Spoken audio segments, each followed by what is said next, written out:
Cici Wanda. Jadi ada story sendiri sama Cici Wanda ini. Ceritanya saya sudah ngefans sudah lama dengan beliau.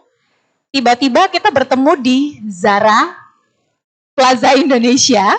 Yes, aku ingat banget dan aku dikirimin empek-empek langsung. Dan Tuhan itu adil, pertemukan kami lagi hari ini on the same stage dan tentunya dalam acara yang keren banget, Idea Cloud 2022. Cici Wanda kelahiran Bali 23 tahun yang lalu. Cici Wanda ini ternyata kenapa jago sekali menulis, saya baru tahu. Ternyata Cici Wanda adalah ilustrator dan penulis untuk Bali Post. Iya, jadi itu pekerjaan pertama aku adalah penulis dan ilustrator di salah satu anak perusahaannya Bali Post. Jadi ada tabloid yang memang khusus untuk remaja. Aku punya satu page di mana aku bebas untuk menulis dan ilustrasinya juga aku yang gambar. Lumayan buat jajan. Keren, 14 tahun loh anyway, bukan waktu yang pendek. Oke, saya sapa dulu Pak Iwan Setiawan yang ada di Zoom. Apa kabar Pak Iwan? Baik, selamat siang semua. Selamat sore dari IC Heroes di Fasa Hotel Surabaya. Pak Iwan adalah CEO dari Marketeers Marketplace Indonesia, perusahaan yang bergerak di bidang research dan consulting di bawah benderanya Bapak Hermawan Kartajaya yang sangat legend sekali. Dan kebetulan bekerja sama dengan kami untuk Marketplace di Palembang, Sumatera Selatan. Di sini juga ada Pak Virgorian sebagai partner kami juga. Siang hari ini kita akan membahas tentang customer behavior. Tentu kalau ada yang memang seperti Pak Iwan, ini akan diulas atau dikulik lebih dalam lagi bagaimana sih hari ini tentang consumer behavior. Apalagi ada Cici Wanda yang memang sebagai pelaku. Cici Wanda punya bisnis Wanda Jewels. Wanda House of Jewels. Oh, Wanda House of Jewels. Boleh tahu nggak Cici Wanda sebenarnya target marketnya siapa sih kalau Wanda House of Jewels ini? Sebenarnya Wanda House of Jewels ini mengalami 3 fase. Jadi ketika dia baru berdiri, saya yang backgroundnya profesional membuat sebuah blueprint bahwa perusahaan ini target marketnya adalah kelas menengah dan hanya lebih baik daripada semua kompetitor yang ada. Lebih baik ininya, lebih baik itunya. Tapi yang namanya bikin bisnis is not that easy. Beberapa bulan pertama running dengan terengah-engah. Sampai kemudian memasuki tahun ketiga, di sana saya menemukan oh ternyata Wanda Ponica itu kelebihannya tuh ada di desain. Dan banyak business owner lainnya di bidang jewelry itu tidak mengerti desain. Ternyata Wanda Ponica ini secara brand lebih kuat daripada nama perusahaan saya saat itu, Flawless. Akhirnya kita kemudian rebranding menjadi Wanda House of Jewels. Di sana kita menggarap niche market untuk desain-desain custom, kemudian untuk yang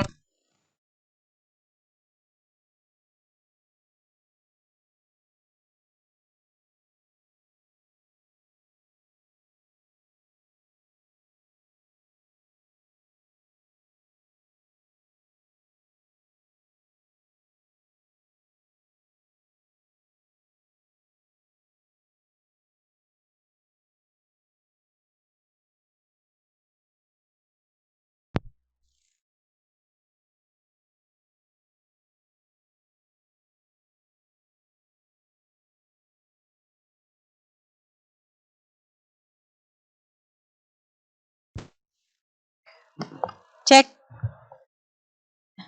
Tes. Cek. Belum ya? 1, 2, 3.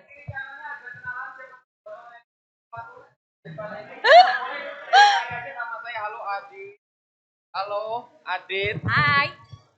Boleh tukar kartu nama teman-teman?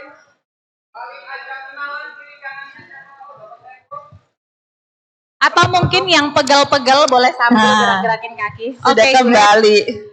thank you Adit. Ceritanya lanjut ya.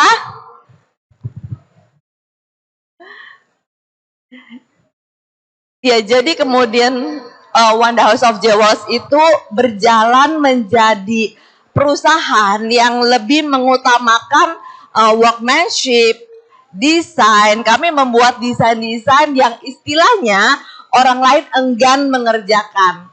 Kayaknya makin sulit, makin baik. Sampai kemudian pandemi datang, bisa dikatakan dunia retail yang paling terpukul, kita pingsan sejenak, dan setelah itu beberapa orang teman tuh datang ke saya gitu bilang, lo kok nggak mau itu sih, nggak mau dagang di Instagram, kan Instagram gue tuh lumayan. Saya malah bilang enggak gengsi, gue nggak mau jualan di Instagram. Malah yang saya lakukan itu adalah live makeup. Saya bikin makeup tutorial di Instagram, rame banget, tapi saya tetap bilang saya nggak akan jualan diamond di Instagram. Tapi akhirnya kepepet mikirin karyawan, mikirin kelangsungan hidup, dan kita nggak tahu sampai kapan pandemi. Akhirnya dengan mengorbankan harga diri saya waktu itu, saya nekat, saya ambil handphone, saya live IG. Saya juga nggak tahu mau ngomong apa, tapi pada dasarnya saya ini cerewet sekali. Akhirnya saya ngobrol ngalor ngidul sambil nunjukin perhiasan saya, dipakai itu kayak gini. Intinya bener-bener kayak orang jualan kaki lima. Tapi 10 menit saya tuh ditoel sama staff saya. Bu, ini udah mulai ada yang transfer. Hah, sampai live-nya selesai, itu beberapa transaksi terjadi. Dan akhirnya saya memutuskan, oke, ayo kita perang lewat Instagram, dan mulailah saya membuat review jewelry. Jadi kalau dulu yang saya review tuh produk orang, skincare, make up. Sekarang yang saya review produk saya sendiri dengan bahasa saya yang ala mama-mama. Tapi nanti saya akan cerita bahwa bahasa ala mama-mama itu ternyata very powerful. Yes, keren banget. Jadi ternyata tidak lagi gengsi ya Cici, karena tadi ingat mungkin anak mau sekolah ya kan, nggak tahu COVID sampai kapan gitu ya, dan ternyata it works gitu ya. Dan memang sekarang kalau kita ngelihat semua orang tuh live Instagram untuk jualan produknya masing-masing. Bahkan saya juga ngelihat beberapa artis itu kerjaannya tiap hari itu live aja, baik di Instagram maupun di platform TikTok. Seperti itu. Baik, kita beralih ke Pak Iwan. Pak Iwan, sebenarnya kalau saat ini Bapak kan bukunya itu mungkin sebentar lagi akan launching marketing 6.0 ya Pak Iwan ya. Nah, dengan pengalaman Pak Iwan juga yang 15 tahun sebagai service experience di bidang marketing dan strategi, sebenarnya saat ini itu konsumen behavior itu seperti apa sih Pak Iwan? Sedinamis itukah dengan perkembangan digitalisasi saat ini?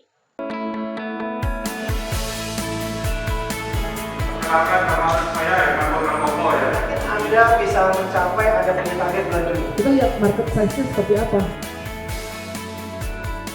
Ini 13 meter kali 1,5 meter. Jadi bayangin ya, mereka start betul-betul dari Ruko aja bisa jadi pabrik gitu loh. Maksudnya wah ini possible nggak ya sebenarnya kayak Karena dia masih kuat di manufacturingnya, dia kuat produknya di penjualannya. Semangat pagi IC Heroes yang berbahagia. Jadi membuat visi itu you punya perusahaan itu mau kemana? Ya makanya ini pelajaran luar biasa sih Pak di ICI. Jadi kita Alright, bisa so any other question teman-teman? siapa dari 5 orang lah datanya ada. Silahkan Pak Iwan. Baik, saya rasa yang paling berubah sangat banyak adalah pola perilaku yang tadinya banyak keputusan pembelian itu dilakukan secara individu. Jadi pelanggan, customer tadinya memutuskan sendiri apa yang ingin mereka beli di kategori apapun. Sekarang mulai beralih dengan adanya digitalisasi, mulai beralih menjadi social buying. Jadi banyak sekali terpengaruh oleh apa yang digunakan orang lain, apa yang digunakan oleh teman, keluarga, dan bahkan melebihi powernya dari keputusan pribadi. Sehingga makanya kita lihat banyak sekali yang akhirnya bisa dengan mudah berjualan melalui sosial media, terinfluence oleh para influencer, karena memang perilakunya sudah berubah seperti itu. Baik Pak Iwan, artinya sekarang orang itu lebih percaya temen pakai apa, saudara pakai apa, ya jadi siapa yang pakai, terus itu menimbulkan social proof, seperti itu ya Pak Iwan ya? Kurang lebih, dan bahkan lebih powerful daripada apa yang menjadi opini pribadi mereka. Dan itu yang akhirnya membuat banyak yang berhasil di sosial media, mau baik lewat live stream misalnya di TikTok, atau yang menggunakan platform social commerce yang lain. Jadi memang pada dasarnya banyak sekali terinfluence oleh apa yang menjadi populer di pasar, dan itu yang akhirnya menjadi keputusan bersama dalam tanda kutip ya, social decision oleh satu komunitas atau grup pelanggan. Baik, terima kasih. Cici Wanda ini kan sosialita. Tapi kenapa kok terkenal dengan sosialita tanpa Birkin? Can you explain that? Tulisan itu rame ya, tapi sebenarnya begini, menurut saya ketika kita memakai sesuatu harus karena satu, kita menghargai karya itu, kita menghargai kualitasnya. Yang kedua, barang itu harus sesuai dengan personality kita. Kalau barang itu nggak sesuai, semahal apapun dia nggak akan terlihat bagus. Jadi itu yang juga selalu saya katakan ketika kita bicara brand-brand besar, Birkin, Hermes, Chanel, itu bukan masalah kita pakai barang itu untuk kepercayaan diri kita. Kita harus taruh kepercayaan diri kita itu ada di diri kita. Bukan di diamond yang kita pakai, bukan juga di tas yang kita pakai. Dan makanya saya sangat against yang namanya pakai barang palsu. Karena ketika kita membeli sebuah barang, itu adalah sebuah apresiasi kepada diri kita sendiri. Apa yang terjadi ketika kita mengapresiasi diri kita dengan barang-barang yang palsu? Jadi belilah barang sesuai dengan kemampuan, belilah barang karena kualitasnya yang baik. Kalau aku lebih ke sana. Dan ini adalah salah satu bentuk consumer behavior, ya, tipikal konsumen seperti Ibu Wanda. Jadi memakai sesuatu itu karena melihat percaya akan value dari produk itu, namun tidak menaruh semua harga diri atau kepercayaan kita terhadap barang itu. Seperti itu ya. Mungkin tadi poinnya adalah customer behavior ya.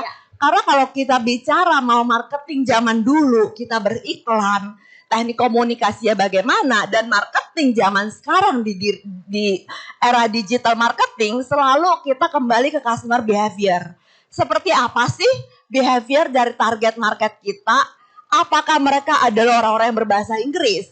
Apakah mereka adalah orang-orang yang punya uang tapi mama-mama? Apakah mereka adalah anak-anak muda yang mungkin gaya bahasanya jakselam? Nah, itu akan mempengaruhi sekali strategi marketingnya. Contohnya, kalau di Wanda House of Jewels, saya selalu berusaha meng-approach dengan, kalau di Instagram pribadi saya, bahasa ala mama-mama. Karena saya tahu, follower saya dan yang beli berlian itu, walaupun uangnya banyak, kalau ngomong tetap aja nyablak ala mama-mama. Di Wanda House of Jewels, Instagram kami nggak pernah pakai bahasa yang terlalu indah, yang terlalu tinggi, tetapi bahasa yang engage. Kemudian kami menemukan, wah ternyata banyak ya beginner yang kemarin nggak berani beli berlian. Setelah diceritain di Wanda House of Jewels itu miminnya ramah, kita ada barang-barang di bawah 10 juta, mereka mulai berani membeli. Nah, kita masukkan lagi unsur-unsur edukasi. Sehingga ketika mereka visit di akun Instagram kita, mereka ngerasa kayak ngelihat majalah, kayak ngelihat vlog. Jadi bukan sebuah hard selling. Jadi kembali ke bisnis kita, pelajari customer behavior-nya. Ya, setuju banget. Jadi akun jualan itu nggak melulu posting gambar diamond terus ya, tapi ada education, ada tutorial mungkin penggunaannya seperti itu karena udah nggak zaman sih hard selling ya. Dan bahasa sophisticated itu nggak selalu work. Ya, wow, Cici Wanda sangat-sangat bahasanya luar biasa. Bahkan lebih mudah dari tampilannya yang juga super mudah hari ini. Jangan nanti GR.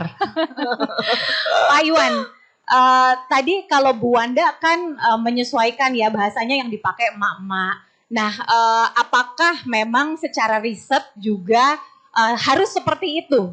Artinya target market disesuaikan dengan bahasa channel yang dipakai seperti itu, Pak Iwan? Iya, tentunya memang harus seperti itu ya. Marketing itu dimulai dengan pemahaman market. Tentunya tidak ada satu brand atau satu produk pun yang bisa digunakan atau menarik semua orang di pasar gitu. Jadi pada akhirnya harus memilih segmen mana yang kira-kira kita bisa layani dengan baik. Dan tentunya ketika kita sudah memilih itu, yang harus dilakukan adalah profiling. Sebenarnya profilnya seperti apa, pahami lebih dalam. Kadang-kadang juga sederhana aja, cuma dengan observasi aja cukup. Pahami apa yang terjadi. Kalau di online sekarang ada istilah digital anthropology, jadi antropologi observasi secara online, cuma ngeliatin aja conversation yang terjadi di sosial media, bacain komen-komennya orang, supaya akhirnya jadi tahu kira-kira apa sih perilaku atau psikologi dari pelanggan itu sendiri. Begitu kita udah tahu, dengan mudah sebetulnya kita menyusun strategi pemasaran yang tepat. Dan biasanya strategi pemasaran yang tepat kan mirroring ya. Jadi target marketnya seperti apa, kita kurang lebih menjadi mirrornya menggunakan pendekatan yang bisa relevan buat pelanggan tadi. Baik, terima kasih Pak Iwan. Cici Wanda kan tadi sudah mulai pakai platform-platform sosial media tertentu. Nah, saya juga ngelihat sudah mulai masuk ke marketplace. Nah, itu apakah ada pembeda produk yang ditaruh di marketplace dengan produk yang ada di counter Plaza Indonesia misalnya? Itu seperti apa pembagiannya? Iya, mungkin sebelum ke sana tuh saya tuh pengen ngasih tahu teman-teman yang ada di sini bahwa kita sekarang harus melek dengan yang namanya sosial media. Sosial media itu adalah sebuah kesempatan. Dulu kita harus jadi perusahaan yang besar untuk bisa iklan di majalah dan di koran. Saya dulu bekerja sebagai profesional as a markom manager. Kebayang banget satu halaman iklan di sebuah surat kabar terkenal tahun 90-an itu 150 juta. Majalah-majalah puluhan juta per satu kali nongol.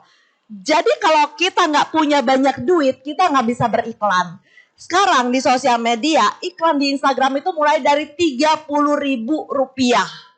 Jadi ini sebuah kesempatan, nggak usah jadi orang kaya dulu untuk bisa beriklan. Bahkan dengan beriklan, kita bisa memperbesar omset jauh lebih besar. Dan sekarang setiap bisnis itu kita nggak bisa bilang saya bisnisnya tuh retail, saya bisnisnya restoran. Selalu terselip di dalamnya itu bisnis kita itu juga termasuk semacam advertising agency. Contohnya dulu Wanda House of Jewels itu kita pakai advertising agency. Tapi di tengah perjalanan itu kita berasa soul-nya itu kok nggak dapat. Terus semua begitu cepat berubah. Ada isu ini harus diangkat. Contoh kemarin ketika Queen Elizabeth mangkat. Kalau saya pakai advertising agency, saya masih minta dia kumpulin materi tentang juri British Royal Family lama. Tapi karena kita kerjain sendiri, saya langsung bilang, oke, kita selama berapa hari ke depan kita harus mengangkat cerita-cerita British Royal Family. Kurang lebih seperti itu. Jadi please jangan sampai nggak melek sosial media. Karena ini juga kemudian kita masuk ke marketplace. Dan marketplace itu ternyata a different world lagi. Sekali lagi konten, dan konten. Karena di marketplace itu orang akan hanya bisa melihat barang kita itu dari foto. Bagaimana sih teori saya itu selalu sama, menghadirkan offline experience, pengalaman berbelanja langsung tapi secara online. Nah, apa sih tips-tips yang kita pegang banget? Nah, nomor 1 adalah jangan pernah pakai template kalau nggak terpaksa. Selalu berbicara dengan bahasa yang manusiawi, bukan tata bahasa yang indah yang orang ngerasa dijawab dengan mesin. Ketika masuk di marketplace, bagaimana kita dengan visual berusaha tidak terjadi miscommunication. In my business, sering sekali orang lihat, wah bagus ya jurinya ya, keren. Pas dateng, ya Allah kecil banget. Kok fotonya kemarin gede? Kok fotonya bagus? Ternyata fotonya itu renderan komputer. Jadi saya berusaha menampilkan foto yang real foto. Kemudian di marketplace setiap produk itu ada saat dipakai itu bagaimana. Jadi orang kebayang dimensinya, video 360-nya. Jadi memang ada challenge-challenge baru. Intinya menurut saya adalah satu, komunikasi. Dan yang kedua adalah rasa aman dan nyaman untuk klien. Karena yang namanya di marketplace itu sering banget orang belanja dan ternyata barang yang datang nggak sesuai yang diharapkan. Padahal kalau ada yang bilang modal bisnis itu besar, menurut saya ada modal yang gratis dan paling penting adalah be honest. Ya, jadi nggak zaman jual kecap yang berlebihan. Ya, and hit and run. Yes, fotonya gede banget diamondnya, tiba-tiba datang seuprit gitu ya. Apalagi kalau ngambil foto orang, coba Yes. foto orang. Wah, jangan dong. Fotonya harus asli karena itu menunjukkan tidak profesional. Dan gimana orang mau beli produk kita kalau kita tidak profesional dan tidak all out seperti itu ya. Pak Iwan, bagaimana sih strategi ya menghadapi perubahan consumer behavior yang tadi ya Cici Wanda sampaikan seperti itu ya. Apalagi zaman hari gini semua informasi sangat terbuka lebar, sangat privilege, sangat surah sekali. Konsumen itu bisa sekejap mata itu bisa membuka marketplace yang orange, marketplace yang hijau, bahkan dengan sekejap mata itu bisa mendapatkan informasi dari manapun. Dan sebagai entrepreneur, bagaimana sih strateginya untuk menghadapi perubahan consumer behavior itu? Baik, pastinya harus paham digital marketing, tapi banyak yang mungkin masih melihat digital marketing itu sebagai sesuatu yang sempit gitu. Banyak yang bilang digital marketing itu sebenarnya cuma sosial media. Padahal digital marketing itu kalau dilihat skopnya secara besar, secara keseluruhan, komponen-komponennya banyak. Digital marketing itu kalau saya baginya cuma dua. Yang pertama adalah content marketing. Content marketing itu bagaimana menyebarkan informasi, menciptakan konten yang bisa menarik perhatian pelanggan untuk akhirnya mau bertransaksi dengan kita. Di elemen yang kedua, di komponen yang kedua, baru kita bicara e-commerce. Di mana kalau sudah ada yang tertarik karena konten marketing, akhirnya ada jalannya untuk menampung mereka yang memang mau bertransaksi supaya kita bisa melakukan penjualan. Jadi ada konten marketing, ada e-commerce. Nah, di konten marketing itu sendiri, salah satunya adalah social media marketing. Melakukan pemasaran melalui social media. Bisa platform apapun, dan saya rasa sudah banyak yang menggunakan social media marketing dan bahkan beranggapan digital marketing itu sebenarnya cuma social media. Sebenarnya ada satu lagi, konten marketing itu ada yang namanya search engine marketing. Kalau kita bicara social media, yang dominan adalah Meta dengan Facebook, kemudian dengan Instagramnya, kemudian ada pemain-pemain yang emerging juga di social media seperti TikTok yang terkenal di generasi Z. Tetapi search engine marketing itu didominasi oleh perusahaan seperti Google, di mana dua ini harus dibalance. Jadi nggak cuma main di social media, tapi juga main di search engine.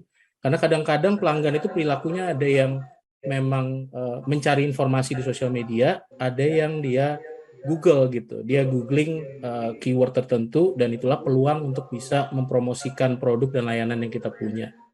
Kemudian di e-commerce sendiri juga banyak formatnya. Yang terkenal kan marketplace. Marketplace itu artinya brand masuk ke satu platform seperti Shopee, Tokopedia, dan kawan-kawan berjualan gitu. Baik brand besar maupun UKM bisa berjualan di sana. Tapi sebetulnya format lain di e-commerce itu juga banyak. Seperti misalnya social commerce. Ibu-ibu jualan di Instagram misalnya. Kemudian kita bisa sebut juga live stream commerce seperti yang dilakukan TikTok. Bisa jualan produk apapun secara live stream. Ada juga conversational commerce, di mana jualannya lewat WhatsApp. Ini semua sebenarnya terhitung sebagai e-commerce. Dan kalau marketplace murni saja di Indonesia cuma 3%, jadi kecil sekali. Tapi kalau digabung sama conversational commerce yang pakai WhatsApp, digabung sama social commerce mungkin yang pakai TikTok, Instagram, dan lain-lain, mungkin sudah jauh lebih besar size-nya. Jadi saya sarannya adalah kalau mau jadi entrepreneur yang menggunakan digital marketing dengan tepat, itu harus paham spektrumnya secara keseluruhan, supaya nggak hanya terjebak bermain hanya di sosial media saja, ikut-ikutan dengan tren yang sekarang sedang lagi jadi hype gitu. Terima kasih Pak Iwan. Artinya sebagai entrepreneur harus paham membangun funnel, ya, karena funnel itu semakin banyak jejak kita ditemukan, seperti kemarin dibahas oleh Kang Dewa juga, semakin banyak jejak kita tertinggal di digital, itu semakin gampang orang mengakses, semakin gampang orang menemukan, dan akhirnya mereka percaya. Dan akhirnya baru take action. Karena orang akan ngelihat iklan kita itu 7 kali, baru akan action beli atau tidak. Seperti itu Cici Wanda. Jadi bukannya 1 kali kita cuap-cuap, pasang foto, besok udah closing gitu. Gitu ya Pak Iwan. Baik, kita buka 2 pertanyaan untuk sesi Pak Iwan dan Bu Wanda. Silahkan langsung ke mic terdekat.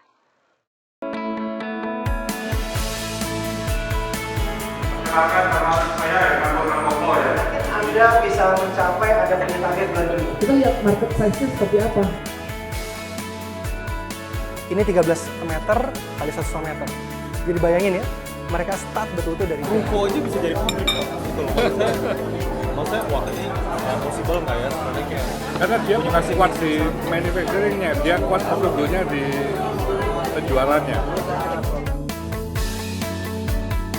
Semangat pagi IC Heroes yang berbahagia. Jadi membuat visi itu you punya perusahaan itu mau kemana?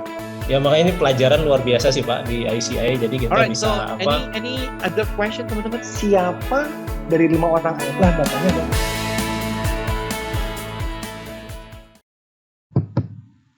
Tes. Ya, silahkan. Oke, selamat siang Pak Iwan dan Cici Wanda.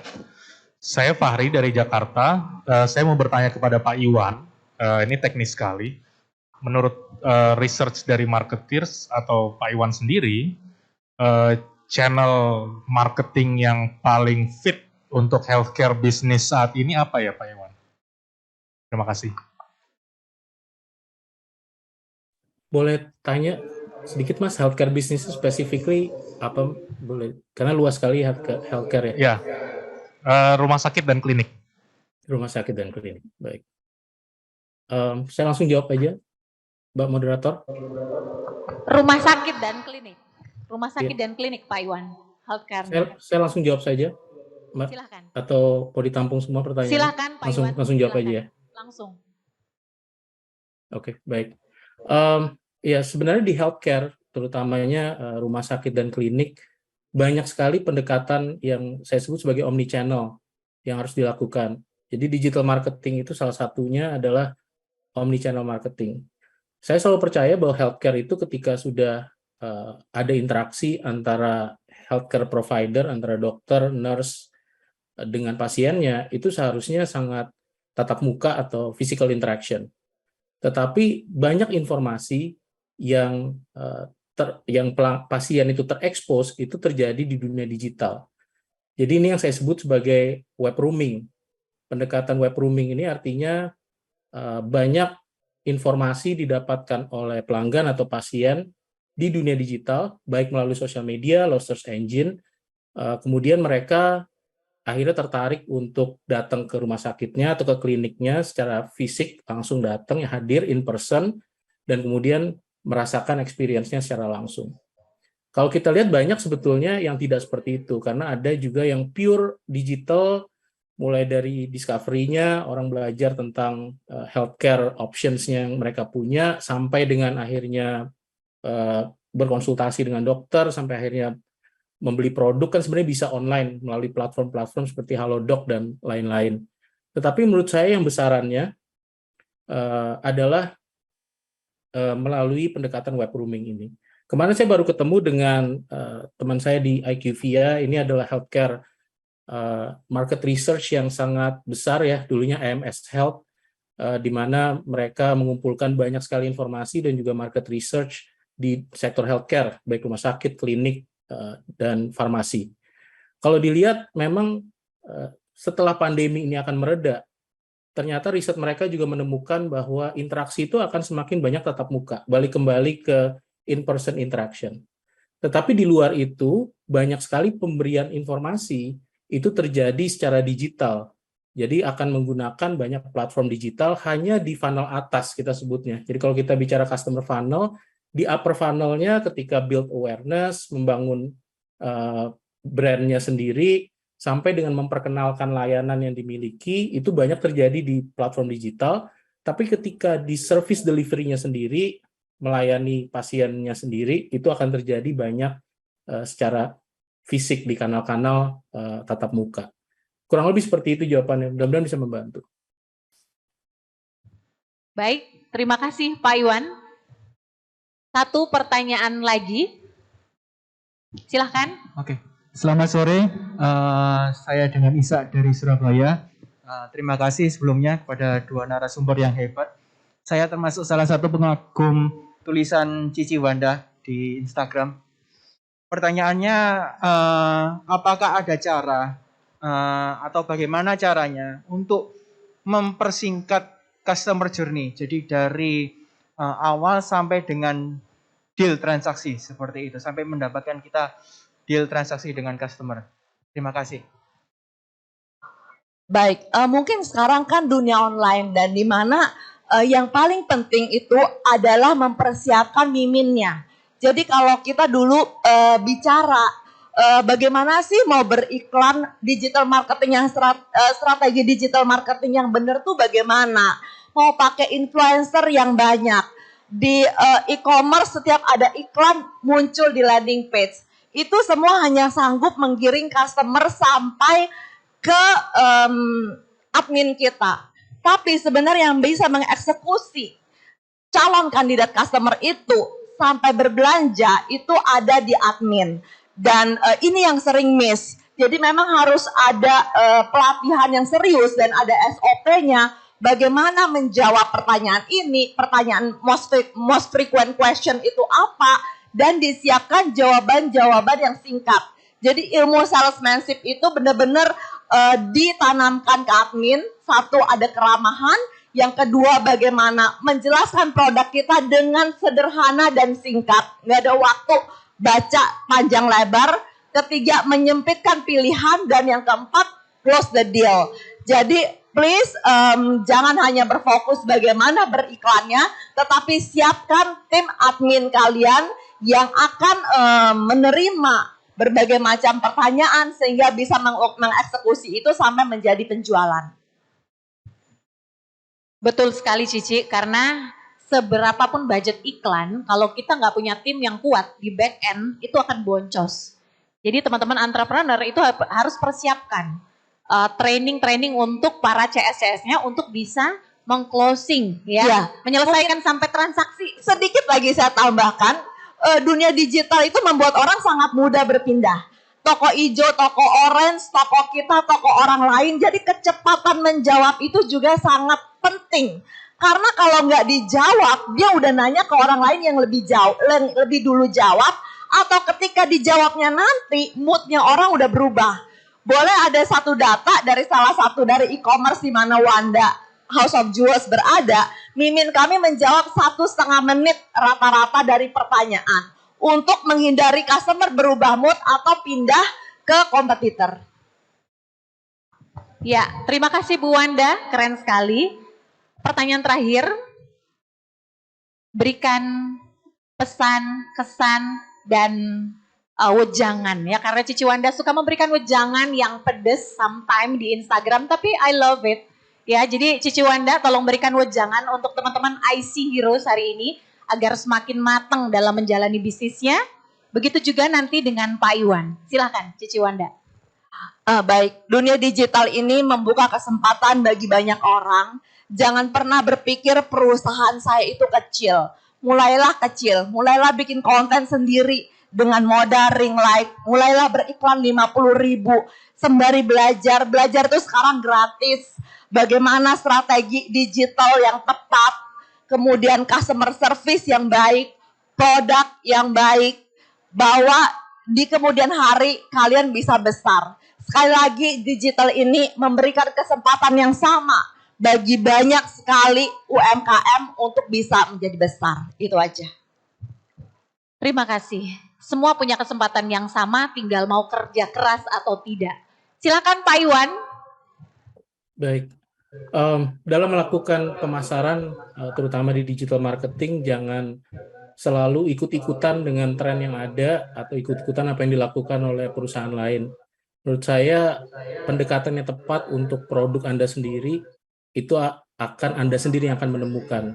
Jadi tentunya kita harus berani mengeksplor, berani mencoba-coba, sampai formula yang tepat bisa didapatkan. Demikian dari saya, terima kasih. Terima kasih Pak Iwan. Salam hormat untuk Pak Iwan dan Pak Hermawan Kartajaya dan tim. Cici Wanda, terima kasih atas waktu dan sharingnya. Give applause untuk Pak Iwan dan Bu Wanda Monika.